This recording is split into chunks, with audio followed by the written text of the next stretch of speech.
안녕하십니까. 동남부 전선 상황을 알려드립니다. 러시아가 동남부 전선에 76개 대대 전술단을 재편성 배치하여 대공세 준비를 마쳤다고 합니다.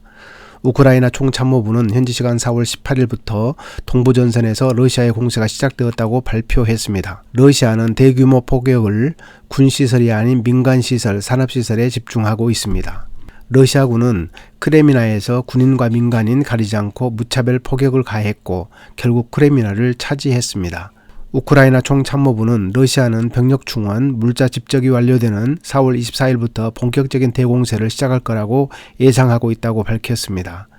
러시아와 우크라이나의 운명의 대결전이 초입기에 들어갔습니다. 우크라이나 군사정보국은 러시아군 내부에서 전투 명령을 거부하는 항명 사례가 급증하고 있다고 알렸습니다. 러시아군은 신규 충원된 증집병과 계약병 다수가 전투를 꺼리고 항명하고 있다고 우크라이나 군사정보국이 밝혔습니다. 미국 전쟁연구소 ISW는 현지 시간 4월 18일 러시아는 포병과 병력 우위를 통해 점령지를 넓힐 수는 있겠지만 지 통제 능력 부족, 야지 작전 수행 능력 부족, 바닥에 추락한 낮은 사기 문제로 2차 공세도 성공적이지는 못할 거라고 평가했습니다. 사기 저하, 항명, 열악한 보급과 처우, 무능한 지휘관들은 전쟁에서 이길 수 없는 조건들인데 이게 바로 러시아군에 있는 일입니다. 푸틴 대통령의 고집으로 계속 전쟁을 수행한다면 아까운 젊은이들의 목숨만 희생될 뿐입니다. 마리우폴에서 푸틴에게 긴급 제안한 사항을 알려드립니다. 푸틴의 절친인 우크라이나 전 의원이고 친러 성향이 강한 빅토르 메드베드축구는 러시아를 위해 일했고 자국민 학살에 관여한 혐의로 체포 구금된 인물입니다.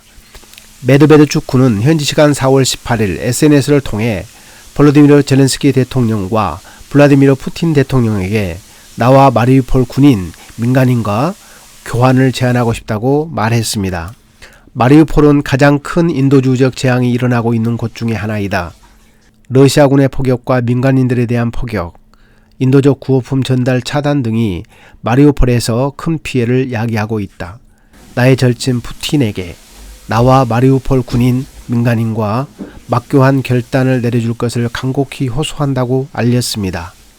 현재 마리우폴에는 시민 약 12만 명이 남아있고 아조프스탈 제철소에 제36 해군 육전여단과 아조프연대 수천 명과 주민 수천 명이 고립되어 있습니다. 크렘린의 수용 여부가 향후 친러 세력의 행보에 상당한 영향을 끼치리라 생각됩니다. 푸틴 대통령이 어떤 결정을 내릴지는 두고 봐야겠습니다. 우크라이나에 서방 지원 무기들이 속속 도착하고 있다는 소식입니다. AFP 통신은 현지 시간 4월 18일 우크라이나 동부 돈바스 지역에 대한 러시아의 대규모 공격이 시작된 가운데 장갑차와 곡사포, 수송 헬기 등 미국이 지원하는 새로운 무기들이 속속 우크라이나로 도착하고 있다고 보도했습니다. 미 국방부 고위 관계자는 언론 브리핑에서 미국의 지원 무기가 우크라이나에 처음 도착했다고 밝혔습니다. 이 관계자는 미국에서 출발한 4편의 비행기가 도착했다며 곧 5번째 비행기도 도착할 예정이라고 설명했습니다. 조 바이든 미국 대통령은 지난 13일 볼로디미르 젤렌스키 우크라이나 대통령과 통화한 후 우크라이나에 8억 달러 약 9,800억 원 규모의 추가 군사 원조를 제공하겠다고 밝힌 바 있습니다. 이상으로 인더월드 뉴스를 마치고 다음 시간에 뵙겠습니다.